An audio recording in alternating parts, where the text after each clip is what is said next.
Hello everybody and welcome. I'm the Rambling Director, and today we are going to be doing another scene breakdown from another biblical epic. I did a video similar to this on Jesus of Nazareth, a little scene from that. And today I wanted to do another one on the classic silent film King of Kings by Cecil B. DeMille and starring H.B. Warner. We're coming in right at about the 2 hour and 8 minute mark. This is right when the crucifixion scene begins. And you can see on the screen that there is an intertitle card which quotes directly from the Gospel of Luke, chapter 23. Now, this is a really cool little element because this is a silent film. And to show you the depth of how true they've tried to say to the spirit of the gospel, it's really neat that they consistently put direct quotes from the King James Bible. I assume that was a copyright issue, or maybe it's just because the scope and scale of such an epic, it feels so Shakespearean, they decided to go with that. Although they have paraphrased several of the lines, but like, for instance, when they speak, there's a lot of thous and thys, and it makes things feel very heavy. I always thought this was particularly cold. This soldier who just comes up to Jesus and points at the cross with the hammer and is like, well, sit down. I always thought that was a particularly cold, nasty image. And here you get a soldier offering Jesus wine for the first time. And look behind him at all the people. I mean, there's tons of extras in this. It really is a grand scope. Now, of course, you can see that this is not all done in one shot. A lot of it is a composite to add in those elements in the background. Here's Judas, who is climbing up, getting ready to hang himself. Now, I don't know if you can kind of feel it in the air, but I've always thought that there is something kind of electric, kind of charged in the air of this whole sequence. And you really get the weight not only of what's happening in terms of salvation, in terms of human history. Oh, there's the Marys, I should say. Very great acting from these women. I love it. And the actor who plays Judas is also doing a stellar job. Look at this amazing wide shot there. That is just a gorgeous shot. You could hang it on your wall. It's beautiful. And I love that it's kind of like Judas's point of view. So he's still kind of involved in the scene. He's seeing the aftermath, and you can see the resolution on his face as he makes the decision what must be done. Very effective acting from everybody in this. Surprisingly kind of modern facial acting. A lot of it is very internal, and this is why I said in the 1925 Phantom commentary I did that the acting in that movie, although that movie is fantastic, is old-fashioned even by 1920s silent film standards. You can really see that in this movie. Just look at how everybody is so internal. Yeah, it's still a little bigger than a lot of the acting we would get today, but you can clearly see kind of where things were going. Look at this. This is great. They translate. I mean, that's great because, when you can't have a person read the line, they could have put it on an intertitle card like you see here from Matthew 27, but I love that they actually do the visual storytelling of just translating in real time for the audience. That's just great. I always thought this guy playing the Pharisee here, I thought he kind of looks a bit like Deep Roy. I don't know why. Yeah, again, I just love the way Jesus is depicted in this. It's so respectful, so reverent, and yet he seems very real. You can see the people taunting Jesus here, quoted from Matthew 15. And they really do have there's something kind of malicious in the way that you can paint an actor's face in black and white. You can really give them kind of a harsher, scarier look, but it remains kind of subtle because of that black and white. It's a little harder to tell. There, of course, Jesus forgiving his enemies. That's the heart of the gospel, isn't it? Jesus forgiving us, and that's why we need to forgive others. Forgive our enemies, because Jesus did it. Now, the two thieves who are crucified on either side of him. I love the way they're crucified. There's something very stylistic about it. But if you notice, they've been crucified specifically in a way that they're twisted on their crosses toward Jesus. Just fantastic visuals to kind of tell the story, keep everybody in line on kind of that 180-degree rule. See, there it is. Dost thou not fear God? We receive the due reward of our deeds, but this man hath done no wrong. See, it's almost Shakespearean because of that King James language. I know it's popular to hate on the King James Bible, and it's true that it does have a lot of inaccuracies by today's standards. There's also a lot of words that have just changed meanings over time. Wes Huff did a great video about that, if you're interested.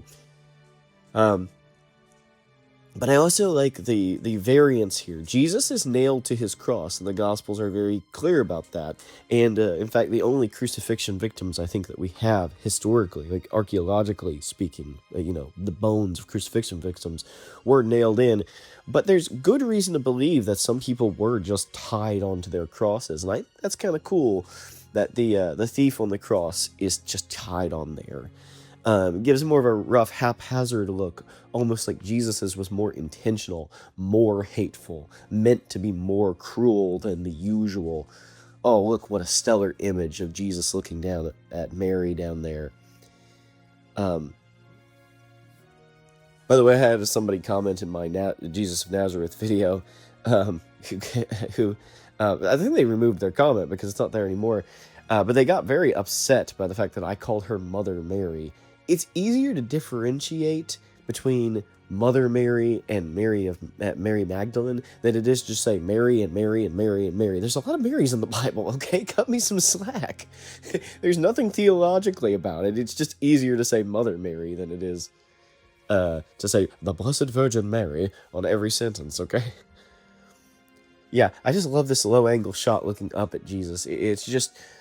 Oh man, it's that lighting is really, I think, what gets it. You can tell the makeup is caked on all over his body, so you can kind of see the seams a little bit. But I actually like it.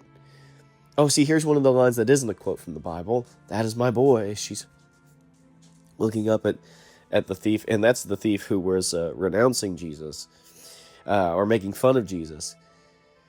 And I just love that compassion that even though you can tell he's not a great guy, he as the thief who received salvation points out that he's not a very good guy, and yet Mary comforts that woman. What a human moment! What a lovely addition. I don't think I've ever seen any other version do exactly that sort of scene, but there is something lovely about the idea. I mean, it's horrifying too, but there is something very lovely and human about the idea that there were other mothers, there were other fathers, there were other family members that were there watching the execution of somebody they loved. Oh, look at that. Oh, this is so sad. The dog. Oh, that's so sad. Oh, I don't know if you can hear my dog is scampering around in the background here. I love the costuming in this movie. It's fabulous, and you can see they've done full costumes for all of these extras, which was much more common at the time.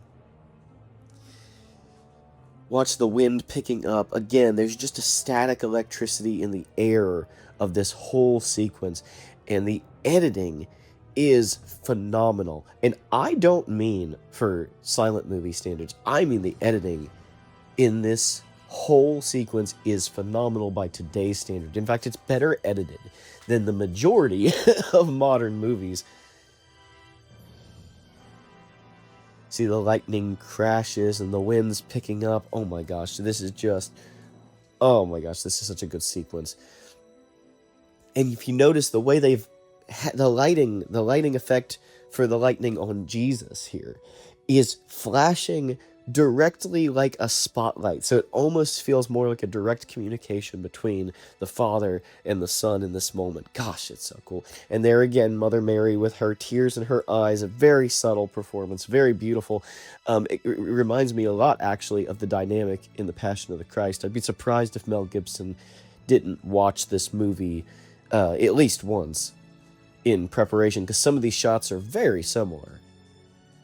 There is again, just a beautiful picture. You can hang it on your wall. And there goes Judas about to hang himself. They do this in between cuts, which I think is fine. Look at the wind picking up and the people running over each other. The lightning effect, that was the lightning effect was put in post, but that tree falling was done practically. That's a great thing that we do even today, which is mixing visual effects and practical effects done live on set.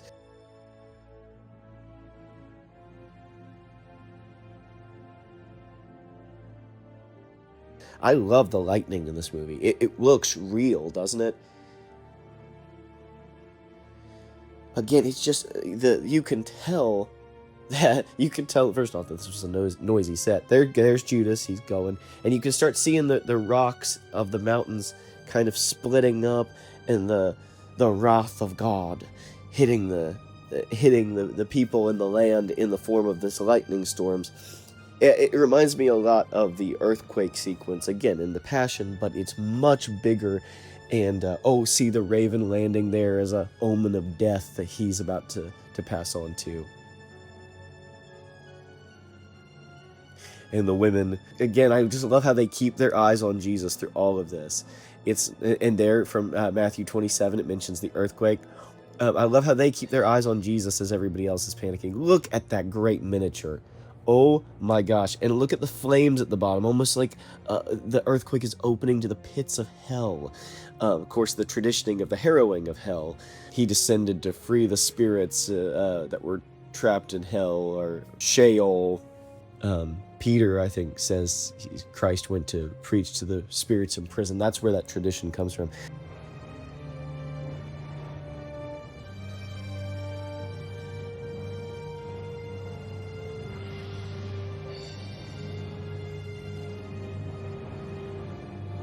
Well, look at what a great sequence. I mean, you've never seen the earthquake done this well and this artistically in any other production of Jesus' life put to film.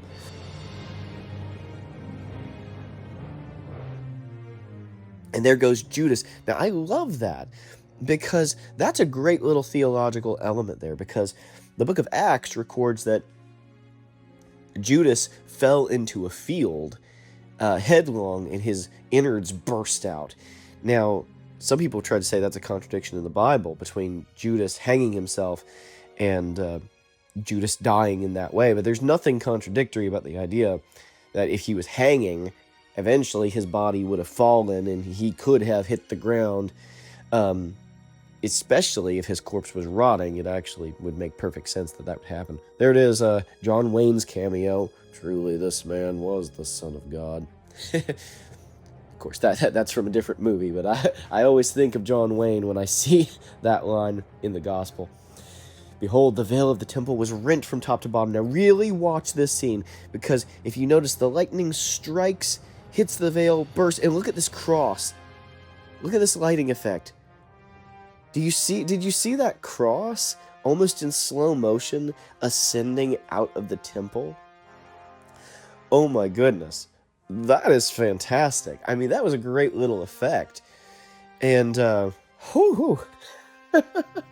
it sends chills up my spine, because the idea is meant to be like the presence of God leaving the temple to go and dwell with man.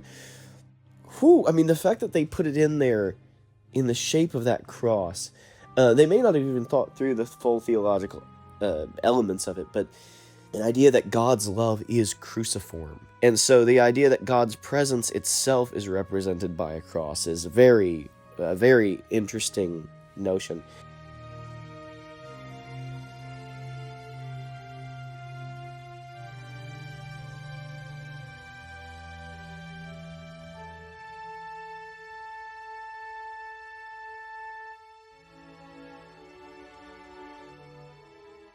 Man, they go crazy with the doves in this production, and it's just great. The light the dove flying around, Jesus himself on the cross, the light fading in so that all you can see in the frame is Jesus. And you can tell that's been done on set. They're just dimming the lights on everybody except Jesus until finally we fade out. Oh my gosh, that's the most exciting crucifixion scene ever put to film, in my humble opinion.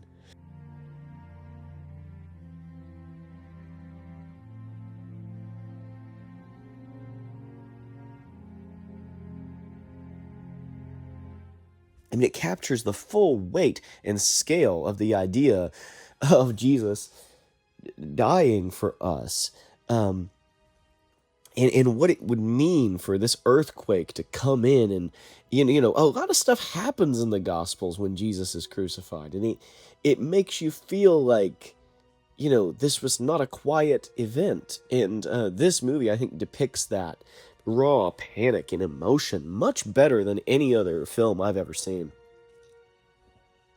Now, I really like this because most productions do not include this, but there's actually a seal over the. See, I told you they go crazy with those birds. There's actually a seal over the stone to keep it shut, and of course you see all the guards hanging out, keeping a watch to make sure that the apostles don't come and steal Jesus' body. Our disciples, I guess they weren't really apostles yet, quote unquote. Now look, again, just a simple lighting effect. They're just putting a spotlight in on the stone, right over the seal. It almost looks, I don't know if this is a weird thing to say, but it almost looks a little bit like God is focusing a magnifying glass in on this. You know what I mean? Like when you're focusing a magnifying glass to burn through a rope or something.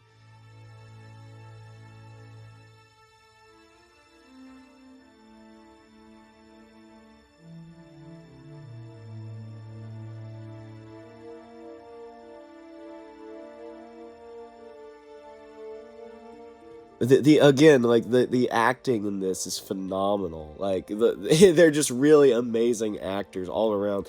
The smallest roles in this film are all played by great actors. Everything is just so well performed. And this is one of my favorite resurrection scenes. I just love it. It kind of reminds me of the Light and Sound production, Jesus, the musical. Look, there it goes. It rolls away and Jesus is standing there. The lighting effect. I love it. I know I've already said this, but like you could literally just hang that on your wall. It's a beautiful image. There's so much of this movie that's like that. I always thought that the greatest story ever told was also something similar, where like you could just take frames from that movie and turn them into artwork. I mean, they're just beautiful works of art. And there we have it. The Easter moment. Jesus has returned. He has risen indeed. Hallelujah. Look at all the spring foliage in bloom. That's just a great metaphor for new life and resurrection after the winter time. And of course, here come the Marys coming in to put I guess they're putting a huge bouquet of flowers on Jesus's tomb. Again, I just love the performances in this. In particular, I really enjoy Mary, Mother Mary. That's why I have to specify. I really enjoy Mother Mary's performance. It's almost kind of stoic in a way, but I really think she gets across some great emotion very quickly. You don't need to dwell on a lot of it to know what she's feeling and thinking. And there's almost this ethereal quality, which I know our Catholic friends will no doubt enjoy. And, yeah, see, great little moment where he appears to her. I think that is extra biblical. I don't think I don't think it ever directly mentions him appearing to Mother Mary. But I even kind of like that she is like, oh, no, it's okay. I'm comforted enough, but she needs you, Jesus. I like that little moment. And I like how Jesus turns around and is like, you're right. Let's do it. That's such a sweet moment. See, now there's some silent movie acting. That little reaching after him. That's great. And of course, Jesus calls the woman the. In fact, he even, of course, it's a term of endearment to call somebody woman back then, but like it's even the fact that he uses that phrase points out that Jesus directly and specifically chooses a woman to present the gospel to first. I've always thought that was really cool. That the first messenger of the gospel was a woman, somebody who is. Oh, look, the Holy Spirit is resting on her. How cool! Because of all the dove that's sitting on her. Like, oh, well, sorry, maybe I'm reading too into that. There's a lot of doves on that set. But I've always thought that was a really interesting thing, that Jesus always preached to those who were put down in his society, and women, the testimony of a woman was worthless in the society. And Jesus chose the testimony of a woman to be the first testimony of the gospel. Well, we'll leave it there. Jesus has returned, and that is the Easter message. And this video, of course, is getting a little bit long. Not by my commentary standards, because I've done like 3-hour videos doing commentary on things, but we'll leave it there. Leave it in this great moment of triumph. Thank you, everybody, for watching. I hope you enjoyed this, and maybe it's convinced you to check out the classic silent movie. Oh, there it is. He is risen. He is risen. Amen. And maybe give it a chance, because a lot of people don't appreciate these old silent movies.